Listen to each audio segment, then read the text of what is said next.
it's time to sit back and relax with your favorite drink. And listen.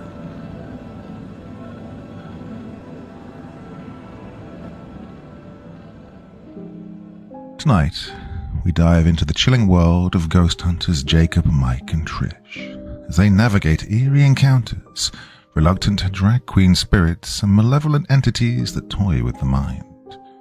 From a haunted suburban home with a flamboyant backstory to a demon-possessed child spewing spine-tingling illusions, each case offers a new twist on the supernatural.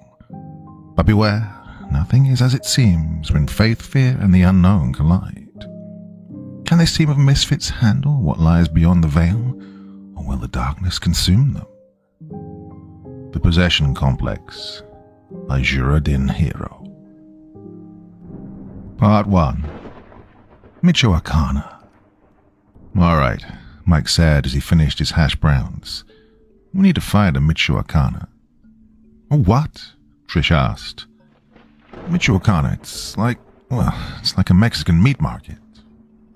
Why do we need to find that? I asked. Well, since you asked, Jacob, you noob, I need some cleaning supplies. That's how we prepared for our first cleansing as a team. Every time after that, Mike would take us through the same pregame, as he called it. We get the same breakfast/lunch at an IHOP or Waffle House, and then find a Michoacana to get Mike's supplies. Trish had a few friends in the demonology business. One of them, who apparently preferred to work alone, pointed us towards Juniper. Juniper Park was located in Hoffman Estates, Illinois, about an hour outside of Chicago. According to him, there was a family living near the park that had been experiencing poltergeist activity. He was off somewhere else in the country working on another case, and felt like this one needed immediate attention.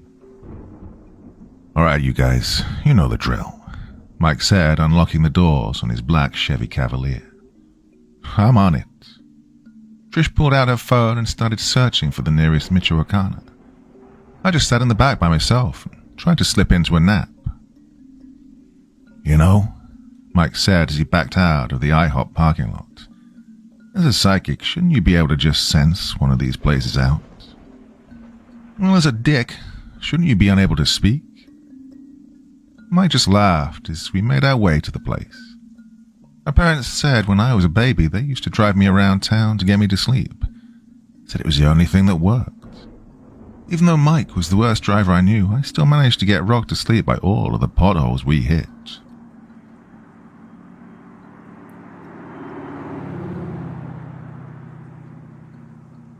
Lesson 1. Right, Lesson 1. Mike told me as we sat outside the Bachman family house in 2008. The client always pays up front. That's awfully shitty. What if there's nothing there? Ah, Jacob. Mike shook his head. There's always something there. Spirits wander and linger all the time. Now, whether or not they're malicious is an entirely different thing. More often than not, when we investigate, the spirits are benign. But the simple fact is, nobody wants Granny or Grampy worrying out their welcome. We help the spirits move on. It's not like we're going in there waving incense and lighting candles just for fun. We're working, Jacob. Like I said, we get paid up front.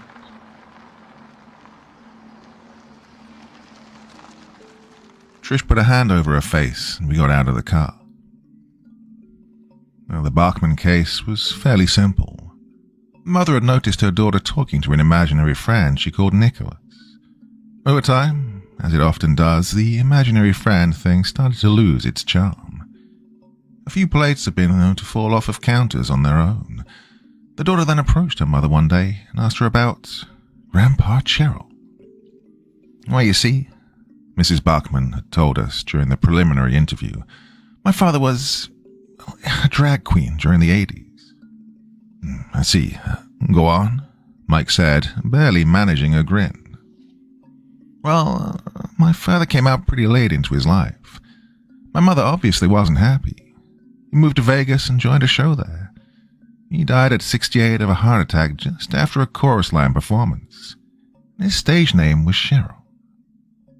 Mrs. Bachman started sobbing. Clearly the subject of her father was a sore one. And you you think this spirit has something to do with his death. No, but I didn't want my daughter to know, at least not this young. Whatever this thing is, it's trying to get to me. Look, it's broken plates, it's moved things around the house. I just want it gone before it causes any more trouble. Mike assured her that we'd get it done, and that night we started our investigation. Before trying to make contact with the spirit, he lit a few Virgin Mary candles from the Michoacana. We each held one, and Mike put one in each room of the house. He soldered the windows and doors, except for the front door. It's important, he told me, that we drive it out of the front door. It's symbolic or something, and the only way to kick it out permanently, well, I think. We walked around with our candles for most of the night. Trish explained that spirits tended to shy away from a new presence. She started calling out for Nicholas. Nicholas, you're here? We're here on the behalf of Cheryl and her daughter. Hey, Nick, look over here. Mike grabbed my sleeve. Got some premium mad meat over here. Come get a piece. Mike, what the hell? Trish scowled at him. Don't antagonize the spirits. Well, apparently it worked, though. According to Trish, the only one of us able to see or speak with ghosts, Nick wasn't very happy with Mike. After a few minutes of calling Mike a homophobe, Trish was able to calm Nick down. The spirit was one Nicholas Merchant, a former lover of Grandpa Cheryl. According to the spirit, the two of them were supposed to meet in the afterlife. After wandering aimlessly, he ended up at Grandpa Cheryl's old home. The fact was that he was a benign spirit, and after talking the matter out with him, he moved on. Well, the Bachman family was forever grateful, and we left with a little bit of cash in our pockets. Lesson 2. These are some very old friends of mine, Trish said. Please don't embarrass me. I'm talking to you, Michael. What? You know Jacob's here, too. He wrapped an arm around my neck and pulled me close. He's a goddamn troublemaker.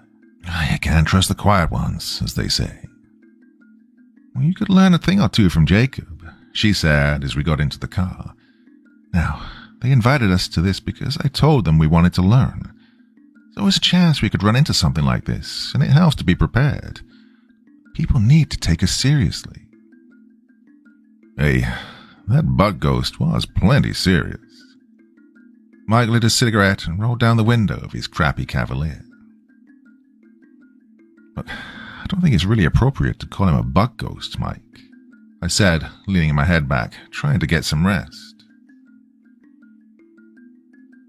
Quiet and politically correct. You some subgenre of hipster, Jacob? You some subgenre of jackass, Michael? Oh, okay. You and Trish need to stop spending so much time together. Well, I fell asleep on the long drive to Connecticut. The people we were going to see were first-class demonologists. They had degrees in theology and had all but memorized every holy book there was. And if I had to guess, I think Trish wanted us to be more like that. While I was all for learning, Mike was fairly stubborn about it. Yeah, he liked to play the rebel or something idiotic like that. When we arrived, Trish woke me up with a light shake in my shoulder. Jacob, wake up. We're here. I wiped crusted drool off of my face. Bad dream? You were making a face while you slept. No, it's nothing. It was... I dreamt a bug ghost was after me. Hey, Jacob, wipe that off your face and let's go, Mike called. Mike, please don't talk like that. Not today. Ah, so you're Michael. The priest held out his hand to Mike and introduced himself as Father Davidson. Sorry, Father. Trish gave a curt bow. This here's Jacob. He's the newest addition to the crew. Ah, Jacob, he who wrestles with God. The father smiled and took my hand. It is a pleasure to meet you, my son. I've heard good things about you. I trust you have all the, brought all the talismans. We reached beneath our shirts and pulled out the rosaries.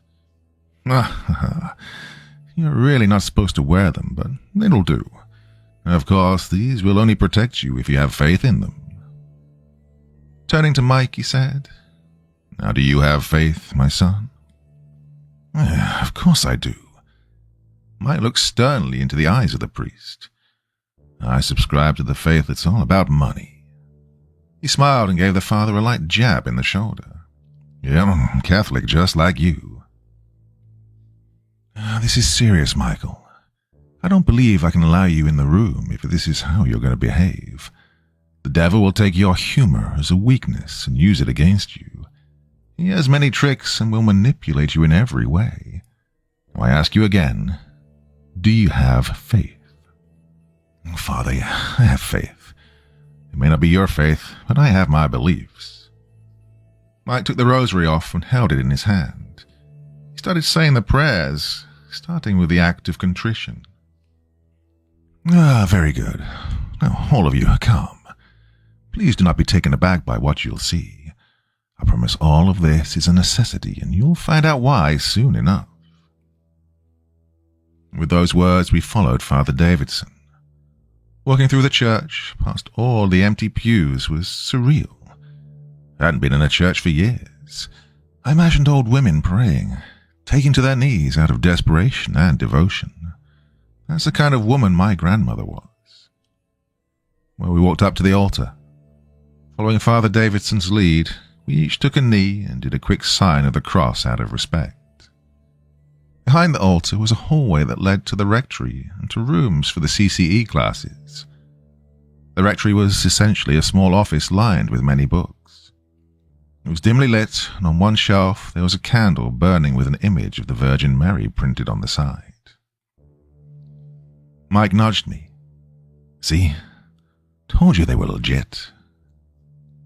There was a door in the rectory that led to a descending staircase.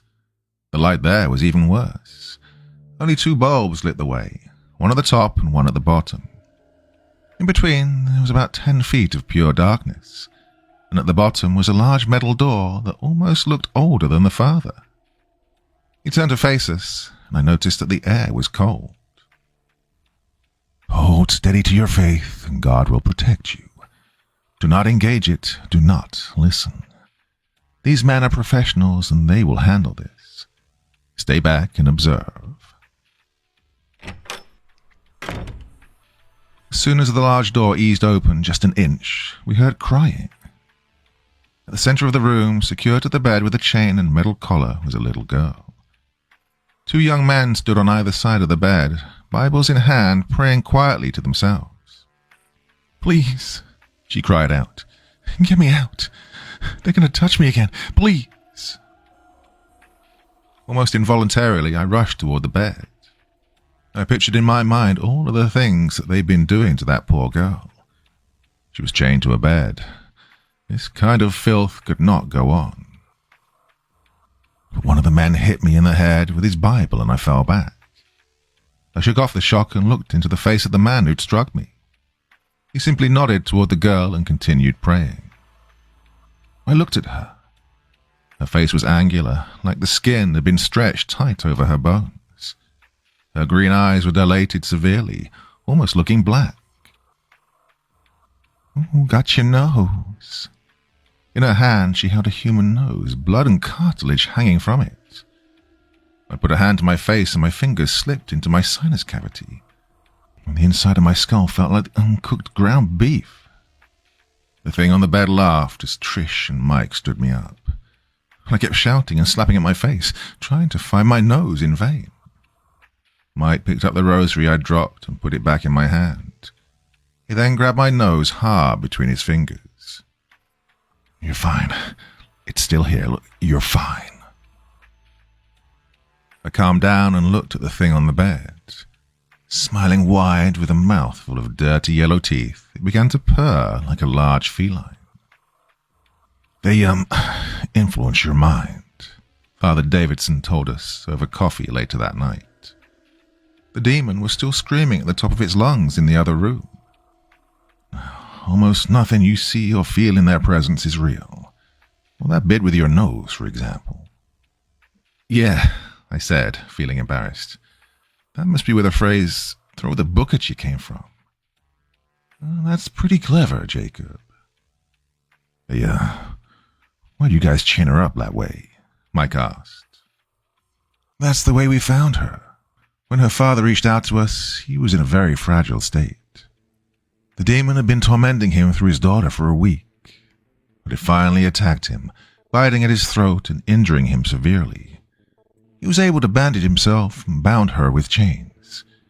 He was then able to improvise the collar you saw, engraving crosses around it to keep the beast at bay. Oh, the poor man was afraid. That name that it gave, Trish asked, what did that mean? It was a corruption of the name Shin. That's one of the 72 names of God in Hebrew. Each one is like a different aspect of God's power. What power is Shin? The removal of guilt.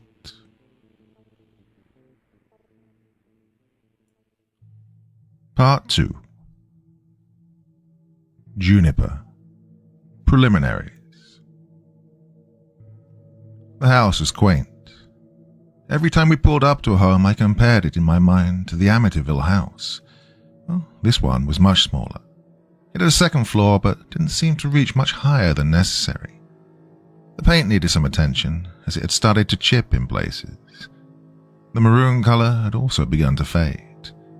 Grass was starting to breach parts of the sidewalk, and the overcast skies didn't help the aesthetic. Mrs. Landon met us at the door and led us to the living room. The smell was something like pine-sol and potpourri. On a large brown sofa sat Mr. Landon. He was a typical man in his late 40s. His brown hair was combed back, barely hiding how it was thinning, and the greys were growing here and there. His wife sat next to him, her brunette curls bobbing lightly. They both had the same haggard looks. Their eyes were desperate for sleep. Whenever they'd blink, it would last just a little too long. Mr. and Mrs. Landon, Mike began, please give us a history of the activity. We're like doctors that way. We need the symptoms to identify the problem. Well, the couple exchanged glances. Mr. Landon sighed and gave a small nod. It started almost a year ago, Mrs. Landon said. A whole year? I asked. I see, that's just it, Mr. Landon chimed in. We didn't notice it then. It could go back even further than that. Mrs. Landon took a breath, and the two told their story. Last year, our daughter turned 13. She did puberty and everything. She started getting interested in boys. She finally hit that age where kids are really embarrassed by their parents. So we got her to box up all the stuffed animals and things she'd been piling in her closet. My husband and I took the boxes to the basement. We knew one day when she was older she might want them, and even if not, they'd always be nostalgic to us. One thing she did hold on to was a stuffed rabbit. The rabbit had a friend, a bear named Ruffles. The bear went down into the basement with the rest of the toys, and the rabbit stayed in its place on our daughter's dresser. They're best friends, she told us once. Ruffles and Pringles. Well, every so often our daughter, Sara, would storm out of her room holding Ruffles and screaming about how she wasn't a kid anymore. She'd throw us the bear and we'd put it back in the basement. Well, we talked about it and neither one of us had moved the bear. So we decided Sara must have done it. She'd probably taken the bear back and then felt childish about it, hence the childlike temper tantrum. Well, eventually that stopped altogether, with Ruffles staying put in Sara's room. After a few months of nothing, the bear started to move again. It showed up in our shower, on our nightstand, in our laundry. But the strangest part was that every time we'd return it to Sara, she'd look at it vacantly and thank us in a monotone voice. Lately the bear's been active again. Only now it doesn't just move, it shows up where something happens. My husband's work has been very stressful lately, and we've gotten into more than a few arguments. Every time there's a quiet shuffling noise and then the bear is there. He'll be sitting on a table or our bed just watching us. Last week, a picture of the family here in the living room shattered while we were watching TV. Well, it didn't fall. The glass just broke. There was that damn bear sitting on the floor under it. And lately, we've been hearing things in the walls. Called an exterminator, but he couldn't find anything. What bothers me most is we haven't seen the bear in 3 days. Sara hasn't seen it anywhere. She doesn't seem to care much. At this point, I'd rather have it moving room to room than not knowing where it is. All right. Mike finished taking notes and sat back. We'll be more than happy to take your case. It'd be best to get your family out of the house while we investigate. Depending on the strength and intent of the entity, it could last anywhere from a day to a week. Find a hotel. We'll start tonight. Thank you. Mrs. Landon teared up and Mr. Landon put an arm around her. We appreciate this, Mr. Landon said. I just want to protect my family. I feel like there's nothing I can do. Well, you definitely made the right call, reaching out to us. Now, Mike said, there is the matter of the money. Once the family was packed up and shipped off, we set up our equipment. We'd come a long way since the Bachman case. With a lot of the money we'd earned from our work, we were able to afford motion detectors, small cameras, and EMF readers. Mike still lit his candles and placed one in each room, though. We'd also developed the habit of each carrying a rosary when we worked. The first night was uneventful. Using our phones as voice recorders, we tried asking questions in each room. Who are you? And why are you here? Nothing we tried got any sort of response. Mike tried antagonizing the spirit, but nothing came of it. With nothing else to do, Trish walked around the house with her incense and spoke to the spirit, pleading it to move on. Mike wanted to tell the family the house was clean. Nothing happened. We can tell him he's gone, and if he does come back, we can get a second bite at the apple. The Possession Complex. Mike, you're a terrible human being, Trish said. He smirked and headed for the bar to get another drink. How did you two meet anyway? I asked. Seems like you two don't particularly like each other. We've actually been friends for a long time. Trish smiled. She didn't smile often, which was sad given how cute she was. Trish was actually a few years older than me, but looked much younger. Her hair was black like mine, but so much darker, and her eyes almost seemed to match her hair most of the time. They were brown, to be clear, but were just so dark. I'd seen them change on the job when she was in touch with the spirit. Yeah, those eyes could go from a chestnut with excitement to black with melancholy. And her skin was pale, but in a pleasant ivory sort of way. I told her as much once, when I was too drunk to know better. Trish told me that no matter how hard she tried to tan, she only ever burned. Well, Mike and I were childhood friends, actually. We had a thing, I guess you could say. He's a lucky guy. Was a lucky guy. Now, though, I almost feel sorry for dragging him into all this. Around junior year of high school, my abilities intensified and started to interfere with my day-to-day. But Mike always hung around.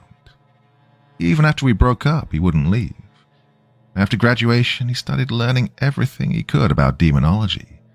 As I'm sure you've guessed, Mike has a problem with rules. So he started to piece together his own way of doing things. Like the candles? Yeah, exactly. He used to do this thing when he was a kid. I think he considered it some sort of game. But he would drag me out into this field behind our neighborhood and we'd catch grasshoppers. I hated bugs, so I guess he was either teasing me or trying to toughen me up. I could bring these film canisters from home to catch him with. We'd sneak up on him and then pounce like a cat. He'd always yell, "Oh, I'm a ninja," whenever he caught one. Oh, I'm so using that against him someday. Feel free, She laughed. I think that catching grasshoppers might have actually made my fear of bugs worse. Every now and then I have nightmares about bugs swarming me, and every time it sounds like bugs beating on the inside of plastic. Trish shivered then. God, that sounds the worst thing ever. Well, I'd have to disagree. The worst sound in the world is the sound of silverware on someone's teeth. Jacob, you know how we leave the front door of a home unsoldered? Well, the real reason we do that is to give the spirit an out. If you back something into a corner and there's no way out, it'll do its damnedest to go through you. Remember that. Get a room, you two. Mike sat down, chugged a beer, and lit a cigarette in less than 30 seconds. We were actually talking about work, I said, sipping at my vodka and cranberry. Well, in that case... Mike took a long drag of his cigarette. I was, thinking about something. We all know how dangerous that can be. Trish rolled her eyes. Listen, what if people that are possessed aren't really, possessed? Did we not witness an exorcism? We all know these things exist, so please, tell me how it's not real. Trish, look, I'm serious. What if these people aren't really being controlled by a demon? I think I remember something about how the devil can only whisper in your ear, not work you like a puppet. So, what if that's all it is? Just some really convincing whisper? What if everything a possessed person does is just the manifestation of all their inner evil? Like, what if the demon just says the word and these people reveal their true self? All it takes is a whisper. Well, I have to agree with Trish. That's just not possible. Right. Mike looked lost in thought for a minute, and then he laughed. I really should not have gotten high after we left that house. Trish gave him a light shove when he went flailing off of the bench. You're just too beautiful, I told her. Well, Trish smiled and shot me a wink. Juniper. Imploring and imperative formulae. Second night at the Landon home was more eventful. We did our usual routine, salting the windows and lighting candles. Almost finished with the prep, Trish called down to us from upstairs. Well, Mike and I ran up. When we got there, Trish was at the window, salt in hand. Hey, look at this. She began pouring a line of salt, and a breeze seemed to blow it away before it could be completed. Yeah, get the door, Mike said as he hurried to light a candle. I soldered the door just fine and turned to find Mike struggling with his lighter. He asked for mine, and I handed it to him. Try as he might, he couldn't get the lighter to catch. I turned the light on in the room and heard shuffling behind us. All three of us spun around, facing the door. On the other side of the salt line was a teddy bear. I can't get in, Mike said.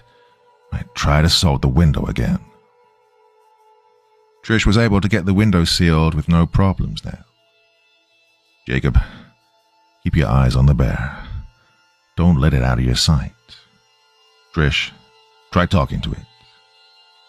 He got out his phone to record for possible EVPs. What's your name? Why are you here? I checked the EMF and the thermometer. The temperature had dropped 10 degrees and the EMF peaked before plummeting again. God damn it. Mike bolted for the door. He looked desperately around the hallway. I told you to keep your eyes on the bear. Mike ran for the stairs and Trish and I went after him. Mike, get back here, Trish called. Look, I just blinked and it was gone, she said. When we got downstairs, we found Mike checking the cupboards in the kitchen. Oh, that was awesome, he said, with a huge smile on his face. Let's check the cameras. The footage showed the bear appearing at the door. The hallway was dark and the only thing that was visible was the bear sidestepping into the doorway. and when it disappeared, it took a single, slow step and was gone. Oh, this is the best piece of evidence we've gotten. We have to find that bear. Could be the next Robert or Annabelle. Mike was too excited. He went from room to room looking for the bear, but came back with nothing. The only place that he hadn't checked was the basement. As a group, we decided to head down together.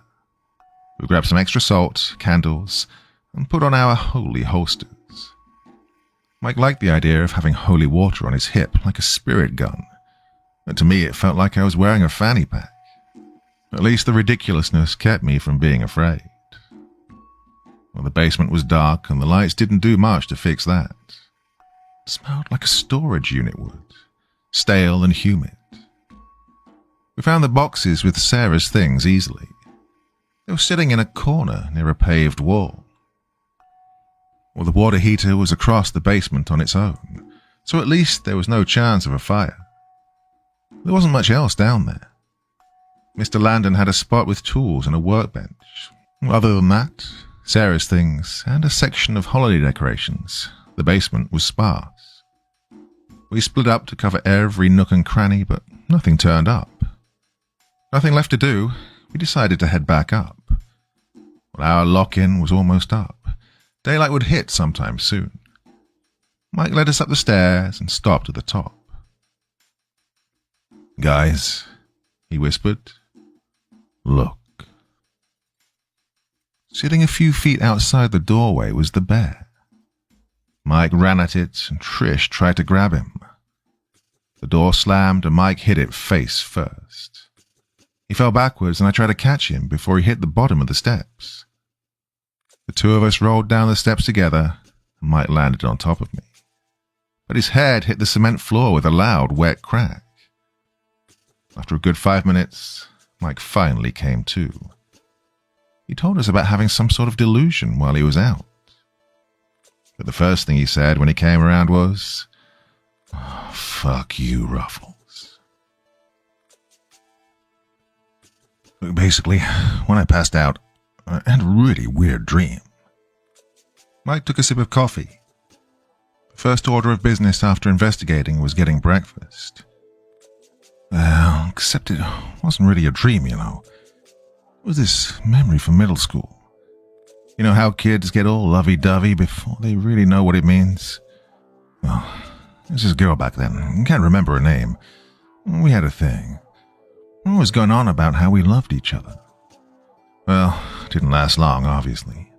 It was a summer thing, and when winter came, it all fell apart. I remember my dad being a real dick about it. I was all broken up, and he just kept calling me a pussy and telling me to man up. Well, I don't remember much else.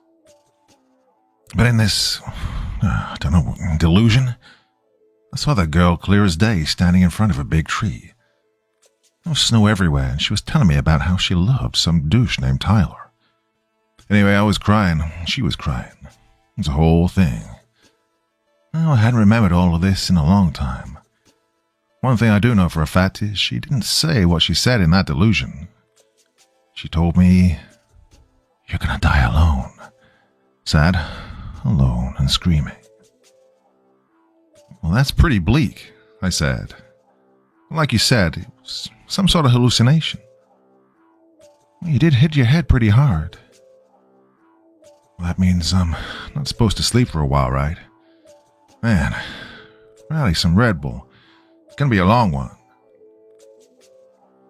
We went back to the hotel and looked over the footage. The only thing there was the bear footage. Nothing else happened on camera. Watching it again, it was almost like it seemed the toy had been swallowed by the shadows of the hallway. Its legs barely moved at all. If one wasn't aware that the bear had been known to move, it probably would have just looked like it disappeared. We called the Landon family and told them what we'd found. After a while, we decided to rest up for the next investigation.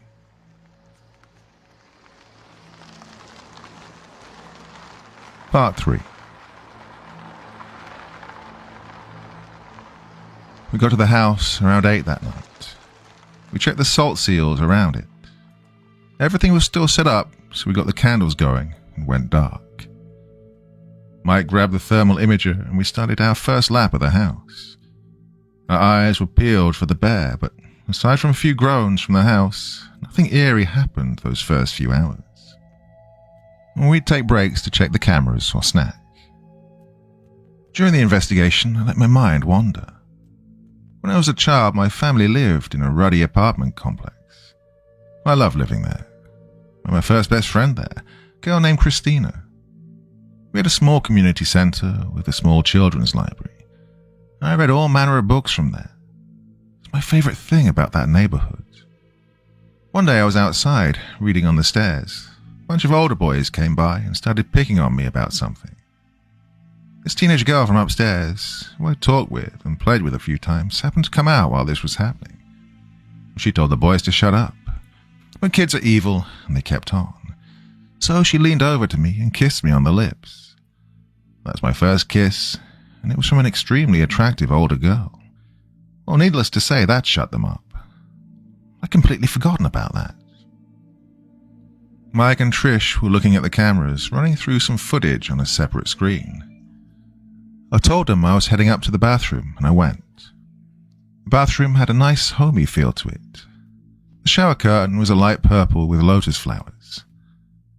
The soap dispenser was a matching glass colour. Clearly Mrs. Landon had decorated this one. I looked around while I took a piss and smiled at the comforting touches. The back of my neck itched, so I scratched it. When I was done, I sighed with relief. It felt like I'd been holding it in for a week. I sighed. I spun at the whisper in my ear. There was nothing but darkness in front of me. I remembered it was late and I'd been at work all day. More than likely my sister, Lindsay, was still out showing off baby Danielle to her grandparents. I flipped on the light in the living room and dropped my keys on the table. In the light, I realized my zipper was down. God, I'm stupid. I bet they saw this at work and didn't tell me. Those assholes.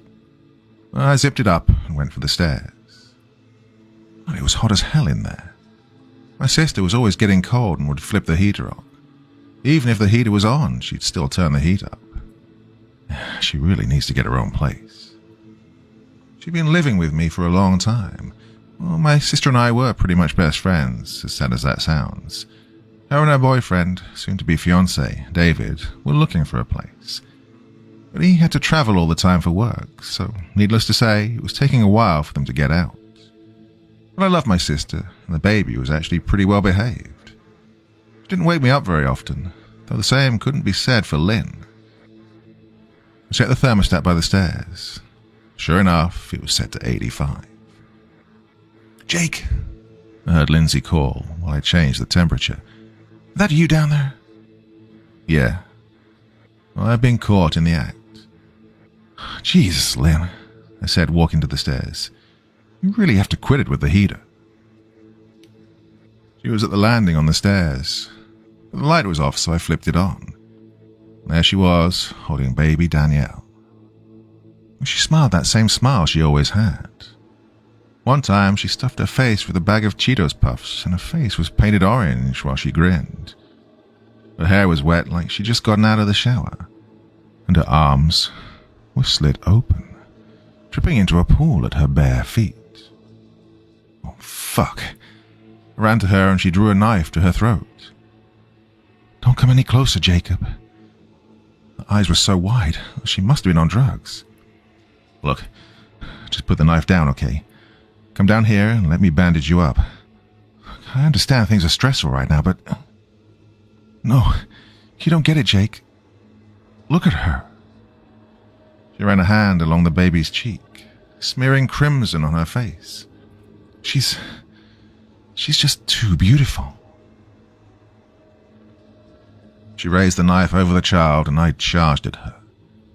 Grabbed at her wrist, trying not to harm the child in the clash. She bit at my neck and got me good, but I was able to wrestle the knife away from her. And after that, she just collapsed. I got the baby before it could fall.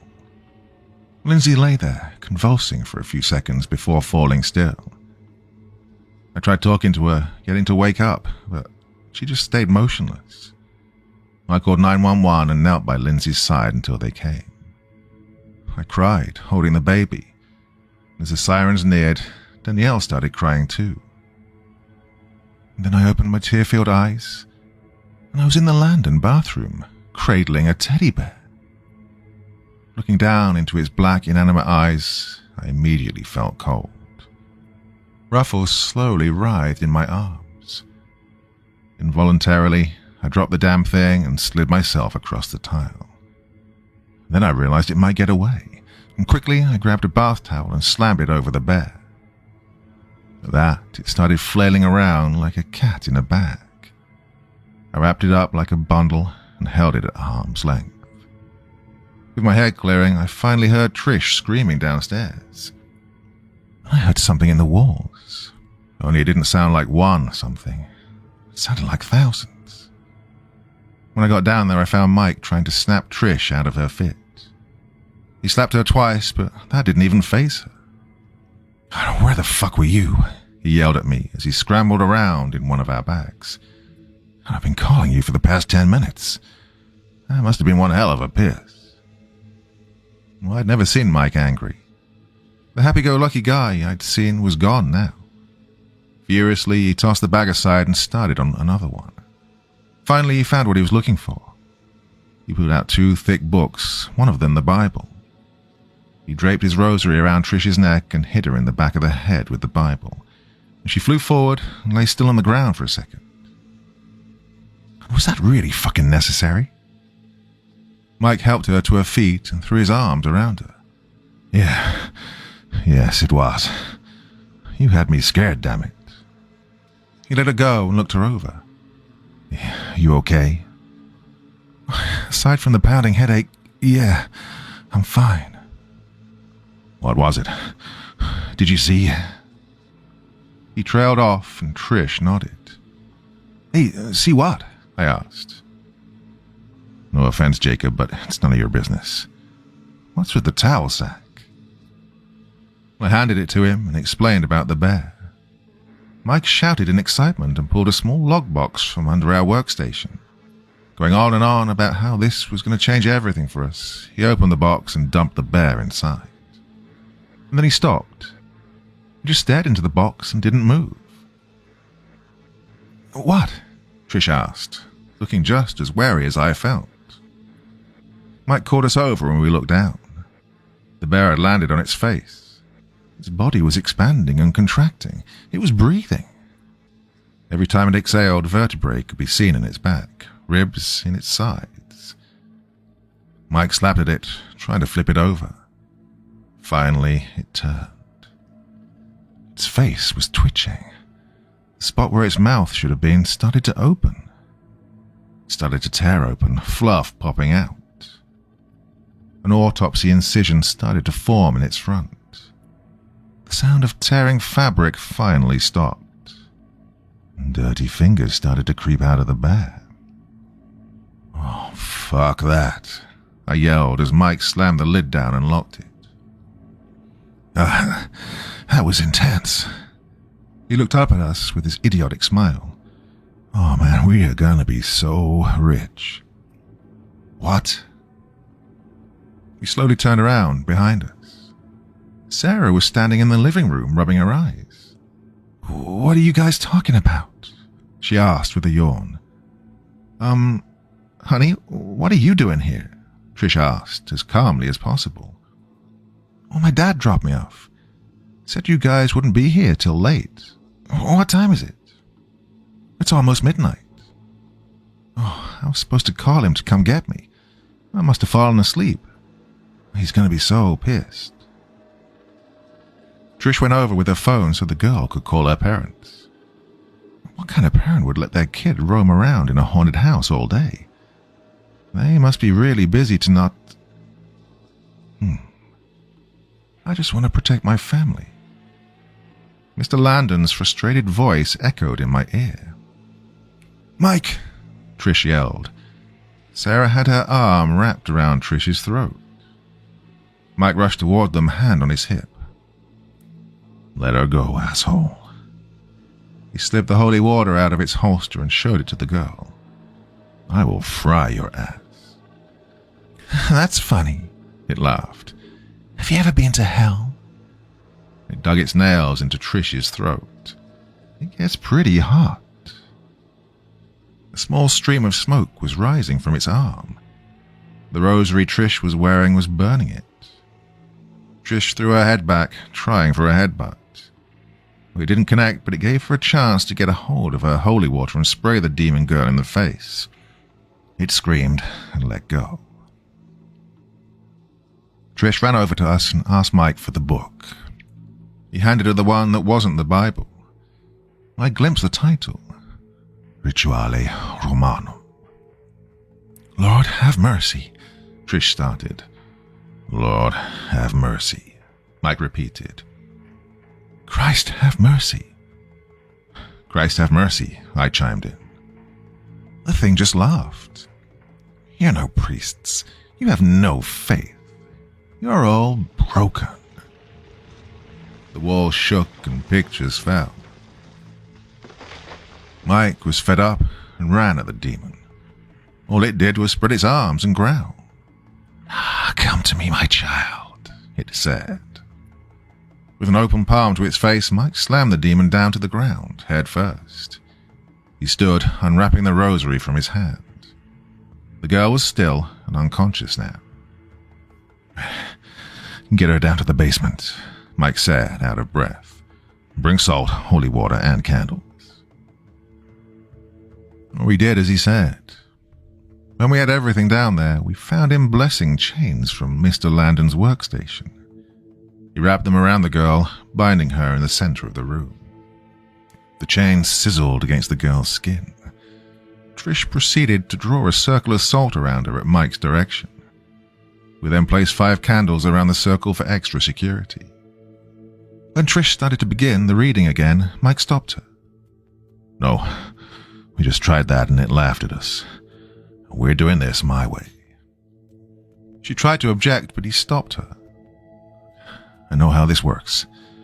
There's a formula to this, and that's all that matters." Mike wrapped a rosary around each of his hands and stepped in front of the girl. He said an Our Father and tossed holy water at her, and that's when she woke up. It laughed. The voice coming from the girl was low, guttural. It sounded like old wood creaking from strain. "What are you doing, Michael?" "God," Mike continued, "in this time of desperation, we call for your help." "Call all you want. He can't hear you." "We call on you, Lord." "Sorry, God's not in right now. Can I take a message?" "Dear God in heaven, we ask you to please save this girl." "No," it yelled, the voice reverberating through the room. "No, he's not saving anyone. Your God has abandoned you. Your God is dead." And it giggled. "What am I saying? You have no God, do you, Michael?"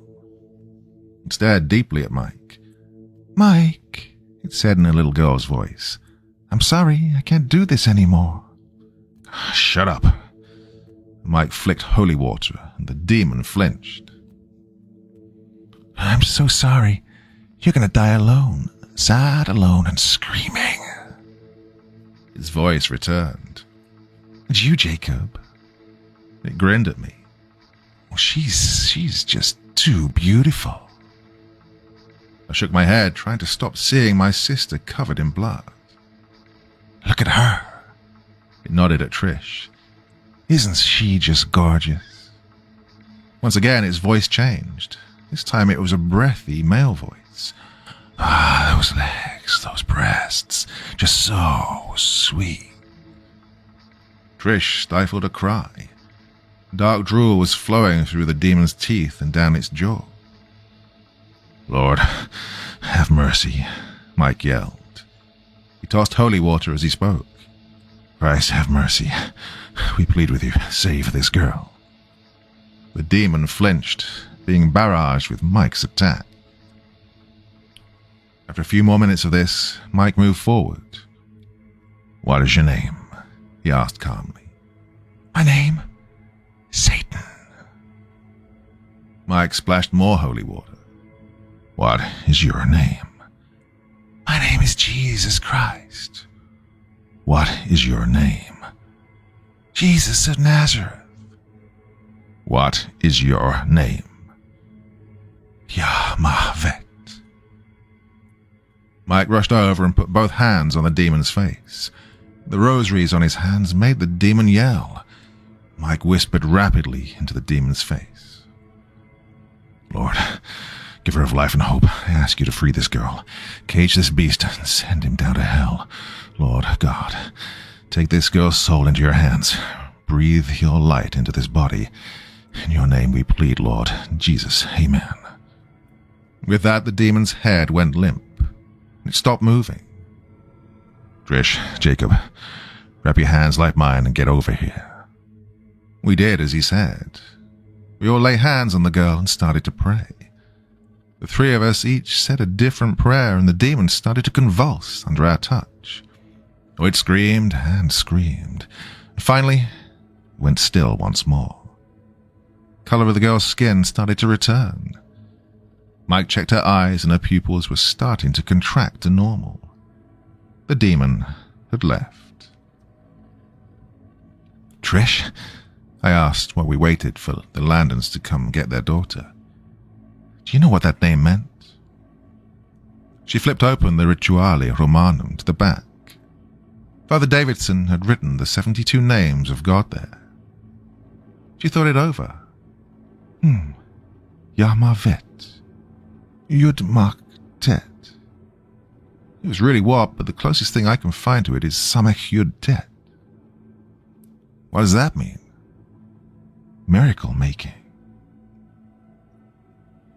After that horrible experience, we needed to blow off some steam. We needed to take time off to get out of our heads. We didn't even bother to clean our stuff out of the house. As soon as the Landons left with their daughter, we went to a bar. This was hands down our worst case. I didn't ask about Trish's delusion, and they didn't ask about mine, although Trish did make a slight reference to it. So, you have a crush on me, do you, Jacob? And if I do? And she'll give you a handy under the table. Mike winked. Mike, you are a terrible human being, Trish said. We smirked and headed for the bar to get another drink. The two of us talked about nothing for a while. It was nice enjoying someone's company like that. Trish had a nice soft side to her, just like I'd found out Mike had his other sides too. I wonder, could we have something here? Trish smiled while she talked. It's a shame she doesn't smile like that more often. It's really cute.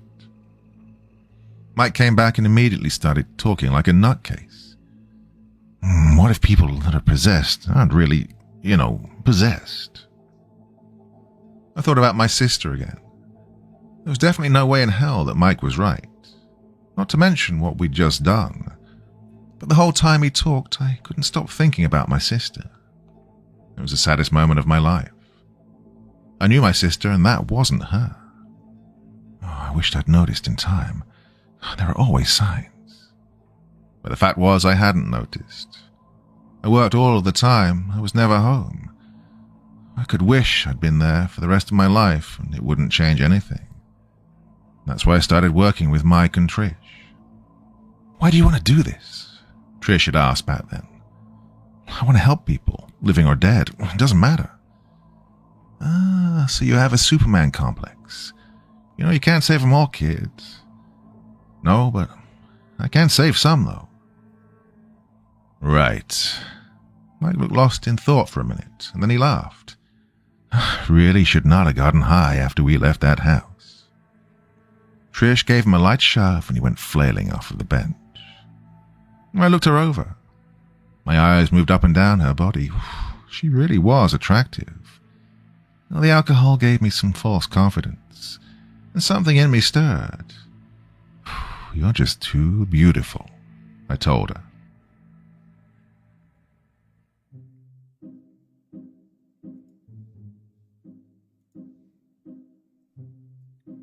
So, my dear friends, did you feel that chill creeping up your spine? I did, well, at least in part there. Oh, come on. What do you think? Drag queen ghost, bug ghosts, and a demon that literally made someone think they'd lost their nose.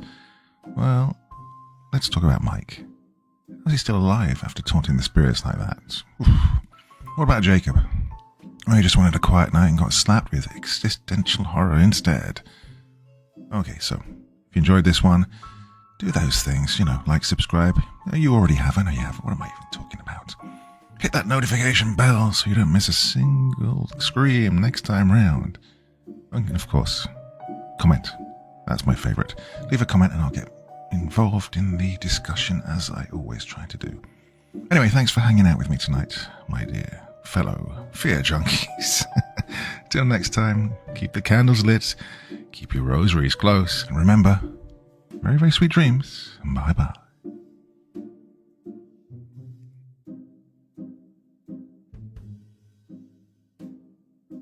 Thank you so much for taking the time to listen to this story today. Really means a lot to me and to the author of the story, of course. Well, if you want to know more about me, I'm pretty much everywhere on social media. You can find me on Facebook, Twitter, Instagram. You can download my music on SoundCloud. I've got a Patreon if you feel like. Throw me $1 or $2. Very much appreciated. And of course, on Reddit, I have a place where you can leave stories if you want me to read one that you've written. Well, hoping to see you all again very soon. Till then, sweet dreams. Bye-bye.